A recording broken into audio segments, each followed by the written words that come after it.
Hello guys, welcome back to Lexalexus. We're going to carry on with our score predictions. We make it to week 34. As always guys, make sure you leave your score predictions in the comments down below so you guys can have a chance to score some points on the Lexalexus Football Prediction League. The schedule's mad at the moment. We've just had 2 games in midweek conclude. We're going to have another 2 games in midweek carry on as well, which I'll predict later in the week, but we're just going to focus on the 12 games going into this weekend. If you guys like what you see, please smash the like button. It really does help the growth of this channel. 50 likes will be massively appreciated. Please do hit the subscribe button if you haven't done so. It really does help the growth of this channel as we edge ever closer to 3,000 subscribers. And please also share the channel too. All 3 of these things are free to do and they really help. Without any further ado, let's start predicting week 34 for the championship.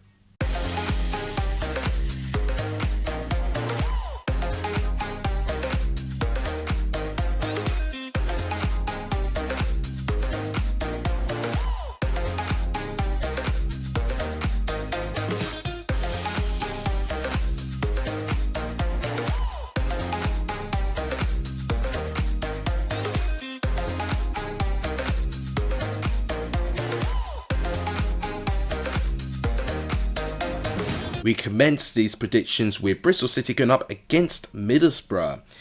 Very strange circumstances going on with Middlesbrough at this moment of time especially. They've now sustained 4 defeats in a row and are now looking towards the bottom half of the table after me bigging them up, a couple of weeks ago, thinking that they could be a side chasing for those playoff places. They now look miles off here, and that's what happens with a run of games that go against you, and I think Middlesbrough are going to need to have a bit of a turnaround to have any sort of chance of going back into the playoffs. Bristol City, though, have a much stronger chance to get into the playoffs. They're currently 8th in the table at the moment, and they're kind of head-to-head with Coventry at the moment, going into these chasing pack sides, trying to get into the top 6. And the top 6, you don't need to score too many points as it stands with the current points per game trajectory. It's looking like that you don't really need to score too many points in comparison to previous years to get into the top 6. So right now, if they could just hold their nerve going into this final couple of games into the season, who knows, you might see yourself wander into the top 6 even though you might not have predicted it. As a prediction for this game, based on the team's forms, I'm really backing Bristol City a lot more than Middlesbrough at this moment of time. As a prediction, I'm going to go 2-1 to Bristol City, and that will certainly put the pressure on Michael Carrick if Middlesbrough go through 5 defeats in a row. We've got a second Friday night game, which I think is a little bit bizarre, but it's Burnley and Sheffield Wednesday. I always look at a Burnley game thinking, which one of these sides is going to be the one side that's going to ruin Burnley's clean sheet streak? Because it is utterly ridiculous that Burnley, by the time they play this game against Sheffield Wednesday, will go through 2 whole months in the Championship without conceding a goal. It's insane. The last time they conceded a goal was against Watford, which was all the way back in the 21st of December. It's insane how long they managed to keep this clean sheet record going, and the only goal they conceded this year was actually an FA Cup goal against Lewis Wing against Reading. So it's amazing in that way, but they are not finding the ball consistently in their opposition there. It's another 0-0 draw for them. I think they're going into double figures now with the amount of 0-0 draws they've had in this season. It was a frustrating and a pretty heated one against Preston, where they would have looked at this game thinking it's a bit of a missed opportunity. Sheffield Wednesday, they were in a primed position to at least sneak a draw through, but Coventry fought back to the end. It was a goalkeeping blunder. I can't mince my words on that, and it's a shame because Beadle's been such a great goalkeeper for Sheffield Wednesday this season, but it was one of those moments he would not want to look back with any sort of highlight reel. He'd be wanting to right the wrongs going into this game, but as a prediction, it just feels to me that Burnley are a side that are just going to be defensively sound. It's just a question whether they can score in the opposition's net. But Sheffield Wednesday have actually scored, at least 1 goal in their last 5 games in a row. So I am thinking Sheffield Wednesday are capable of penetrating through that Burnley back line. But I'm still going to go for a 1-0 narrow Burnley win. But it's really a question to see, will it be another one of the long list of 0-0 draws, or will Burnley get a goal? I'm going to say they're going to get 1 goal. Let me know what you think in the comments. Next, so we've got Derby going up against Millwall. Now, I mentioned last week, if John Eustace was in charge, or announced in charge on the first day, which lo and behold, he was announced literally just before my last score predictions video did get released. I said it was a very short turnaround of time because they had a Friday night game. It feels a bit ludicrous for him to have that short turnaround of time. They play a QPR side who have been improving at home, and they got demolished by 4-0. I did feel a little bit bad for Eustace and thinking, what on earth has he walked into? But he's at a stage in the moment where Derby are still not out of it at this moment of time. They are definitely fighting this relegation battle, and they will need to pick up their form. But this is a good opportunity against a Millwall side who I think consistency-wise hasn't been too strong. They have drawn their last 2 games, so they drew in the weekend against West Brom. They also were one of the 4 sides to have a midweek game. They drew that against Preston. I tell you what, that Ivanovic guy is really starting to find some really clutch and important goals for this Millwall side. This is really crucial. It is Derby's first home game with a new manager, so I do think this could create an opportunity for a good bounce of form at home. And that's what I'm going to bag. I just have a funny feeling Derby might sneak a win here. I'm going to go for a 2-1 victory to Derby. But if Millwall do sneak something, similarly, it doesn't surprise me because they have been improving as of late as well. Next is Plymouth Cardiff. Plymouth were, again, one of the 4 sides that did have to play in mid-week. It turned out in the end to be a very unhelpful result for Plymouth, but looking at the stats, I think it's a result they'll take. So it was a draw against Luton Town, a 1-1 draw in the end. It definitely looked to me that Luton had more of the chances, but Plymouth were way more clinical, and they showed it there in that game as well. A draw would have really been not the best result for either Luton or Plymouth because they really need the points, but they've just made that bottom 4 in the Championship ever so close. But a win for either one of them would have seen them in touching distance of getting out of the bottom 3. So both sides could be regretting that result come near the end of the season. Cardiff themselves are in a bit of an inconsistent patch of form at this moment of time, and their away form especially hasn't been too great. A 7-0 defeat against Leeds and a 2-1 defeat against Portsmouth in their last 2 away games. So I'm not too confident with their away form at the moment. And I've got to say with the 7-side Derby as well, I was a little bit let down by them as well. As a prediction, I think I'm going to back Plymouth. Their home form has shown great improvement. They've won against West Brom and they've won against Millwall since Millwall have come in.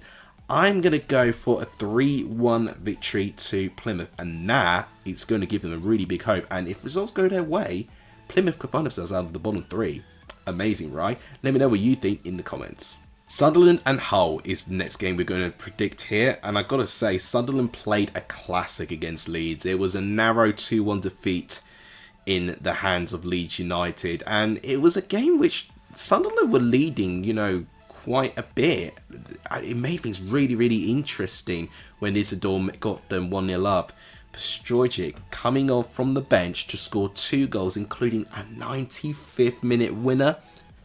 That is when you can cue the limbs. It was unbelievable for noise that came out of Eden Road when that goal came in. And I don't blame them because that was an important win for Leeds, which I'll allude to when I predicted it to them as well. It's not the end of the world for Sunderland. It would have been nice for them to get a result to potentially close the gap on seeking for promotion. It does feel to me that playoffs might have to be the way for Sunderland unless Leeds or Sheffield United have a collapse between now and the end of the season, which does not seem too likely at this moment. Hull, they got themselves a draw against Norwich recently, and I do think their form, Hull has not been the strongest, again, like wise with Cardiff, but they've just been doing enough to accrue enough points to get them out of the position that they find themselves. I think here Sunderland will be wanting to get a really strong response from that game. I'm going to go for a 2-0 victory to Sunderland. I can see them really, really attacking this game, and it will, again, reignite some pressure to see if any of the top 3 may drop points. Considering Sheffield United are playing Leeds, this is a big opportunity for Sunderland, maybe to recoup the loss that they had against Leeds in that moment there. Next is Coventry and Preston. I think this is really going to be an interesting game. Coventry, believe it or not, are finding themselves in a position where they are only one place away from getting into the top 6, considering the position that they found themselves when Mark Robins left the club and Frank Lampard coming in. He is certainly having the positive end of the managerial bounce, certainly in the honeymoon stage of this period. And Coventry will want to sustain that as long as possible because they are riding the momentum train. They really, really are. With 4 wins in their last 5, it does seem very difficult that Coventry are going to be lost along their way. Preston, though, are a really difficult side to get a result against. They have drawn their last 2 games. Obviously, they're involved in that heated draw against Burnley. And then they were also involved in that draw against Millwall where they did come from behind to get a draw. So fair play to Preston on that part. I think this is going to be tricky. I do think Preston will make things difficult for Coventry. I do back Coventry as the slight favourites going into this one. I think I might edge a 2-1 victory to Coventry. I was thinking actually a bit more of a comfortable win, but I think Preston themselves actually will make it really, really difficult. And therefore, I think it's going to be by a 1-goal advantage. Next is Norwich and Stoke. So, 2 very different forms from both of these sides to what I was expecting. Norwich struggling a little bit. They've drawn their last 2 games against Derby and Hull, 2 sides that you would expect Norwich to beat, but they didn't. So they'll be hoping to get a better string of results against Stoke, which arguably is another side which I think Norwich should be looking to get 3 points against. But Stoke have actually been doing okay with their form. You know, not everyone predicted Stoke to beat Swansea. I did, but I did not expect Stoke to beat Swansea by 3-1, which contributes to Swansea dismissing their manager, Luke Williams. That I did not predict. I do think Mark Robins is going to make things very difficult for Norwich here, but I just think on home advantage, I think Norwich will slightly get the edge. I'm going to go for a 2-1 victory to Norwich, but oh gosh, it's a really, really close one. I wouldn't be surprised if it ends up a draw or even a Stoke win. This one I think is the toughest game so far. Let me know what you think in the comments. Next is Portsmouth, and they are facing QPR. This is going to be interesting again to predict. Portsmouth, what a win it was against Oxford. They have not won many on the road, but they took their chance, and really, really well done to them because they're now looking like they've got a little bit of a cushion from safety now. So Portsmouth are just about doing better with their form with the other sides around them and are now looking a lot safer. QPR, again, what a result for them. A 4-0 win against Derby County. Brilliant on them. But here, I think it's going to be an interesting call. I do back Portsmouth at home, you know, but QPR certainly, I think, the stronger side. This really could go either way. I might edge Portsmouth on home advantage by 1-0. But, again, I wouldn't be shocked if it does go to a draw. I'm so tempted. But you know, I am going to back Portsmouth. I really do like what they're doing at home at the moment. I think they'll get another win under their belt. And it will certainly put them a big, big boost of getting survival in the Championship. Next is Swansea and Blackburn. It's a tale of the 2 managerless clubs going up against each other here. So Swansea, of course, losing Luke Williams. He was sacked. Or, you know, dismissed in his terms as well from their defeat against Stoke. It was not a great result based on the scoreline. I was a little bit surprised with it. I do think Luke Williams does have the potential to be a good manager elsewhere.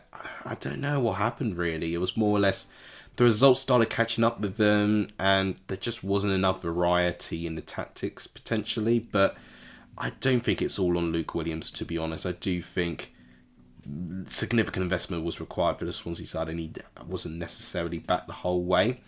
Blackburn, they themselves are a side who definitely are not being backed at the moment with the fact that they lost their manager that they were thinking that they were going to get for the full season from their fingertips to a Championship rival, and they're still waiting for another manager to be coming in. So a lot of uncertainty with these 2 sides, and I'm more or less edging towards a draw because of that. I'm going to go for a 1-1 draw. I don't think I've actually predicted a draw, so I feel like this is a good game for me, which would lead me down a draw territory. Let me know what you think, though, in the comments. Next up is West Brom and Oxford. Both sides not with a positive result last weekend.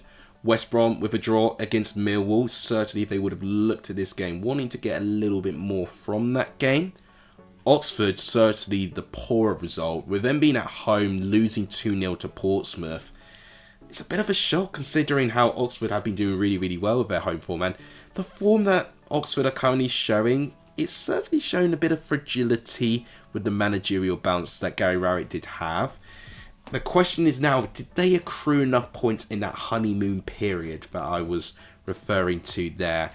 Can they still limp over the line for survival? Because I do think they do have a good platform to survive, but again, we've seen crazier things, and majority of these sides have 13 games left of the season, others with more, and a lot can happen where you have over 40 points stood up for grabs. As a prediction here, I think with West Brom at home, they've won their last 2 home games. I think I'm edging towards them. 2-0 West Brom I'm going for. But this could easily be a 1-1 where like a Gary Rowett masterclass in the defensive performance. But I think I'm going to be backing the Baggies to go back to winning ways. Next up is Watford and Luton. Now this is a derby between these two sides. But this derby, I think, means so much for Luton Town right now, because they are really looking like that they could have a real possibility of having back-to-back relegations. I thought when they went 1-0 up early second half, Jacob Brown against Plymouth, I thought this is it. This is going to be their start of their revival. But we're still waiting for our first win of Luton Town since Matt Bloomfield took over. It ended as a draw against Plymouth. Wasn't a defeat, but a draw, very unhelpful, and a missed opportunity for Luton Town to be at least be on the same points as Hull City and to really start putting the pressure of trying to get out of that relegation zone. God, I mean, they need a win as soon as possible. But they're facing a Watford side who probably a couple of weeks ago I would have backed, but actually they got their first win in quite a while, beating Middlesbrough, you know, also a team low in confidence and form. But the fact it's an away win, you know, fair play to Watford. They are now actually, I think, starting to turn things around. They've now overtaken Middlesbrough in the table following that win against them as well. Back in the top half of the table now. This is big. Really, really big for Luton. Pressure will be on them. But I think on the form and just from the fact that Watford are at home, I think I've got to back them. I'm going to go 2-1 Watford. But I tell you what, each game is really going to be even more punishing for Luton Town now. They are looking really, really looking like that they will be possibly sustaining back-to-back relegations, which would be devastating considering the investment that has been put into Luton Town. You know, from their recent Premier League high to go back low to League One within 2 seasons. It'll be a roller coaster ride of emotions, man. Let me know what you think in the comments. Finally, the last game to predict is Sheffield United and Leeds. Top of the table clash here, Yorkshire derby. But I've got to say, both these sides are looking really good with their form at this moment. Sheffield United themselves are 5 points clear of Burnley. Leeds, 7 points clear. Both sides will probably not want to have a defeat if Burnley do get that win against Sheffield Wednesday, of course. And the fact that they are playing them very early on, it does give a couple of days to really put the nerves on Sheffield United and Leeds going into this. Leeds doing really, really well with their form, and they recently beat Sunderland. I tell you what, Leeds have had a really tough run of games quite recently, but they are getting the better of them. Sheffield United themselves have done okay with their form. Their performances have not been at the best of levels at times, but they have been getting the job done. And a very sort of scrappy win in their last game against Luton Town. Very, very tight in the first half. Second half grew into the game and got the good result. Will we see something like this here? It's hard to say, you know. I think I'm going to go for a 1-1 draw. I'm really not too confident with either one of these sides getting the win here. So I think I'll compromise. I'm not predicting many draws. I'll go as my additional draw for this weekend because I can't really decide who I think I would back, to be fair. I think both have got pros and cons and reasons why I should back either one of them. So I'll compromise it with a draw. That, guys, is my predictions for week 34. Thank you guys so much for watching. Sorry about my voice. I am still recovering from cold/flu at the moment. So, yeah, apologies on that if it was a bit distracting. If you guys enjoyed the video today, please smash the like button. It really does help. Please do hit the subscribe button too. And please share the channel too. All three of these things are free to do and they really, really do help. As always, guys, leave your predictions in the comments down below to score some points on the Lesser Football Prediction League. And let me know of your thoughts of going into the weekend with your team in the Championship or any of the other leagues. I'll be really, really interested to know. Thank you guys so much for watching. You guys have loved it if you ever saw any of this video. And as always, I'll see you guys soon. Take care, everyone.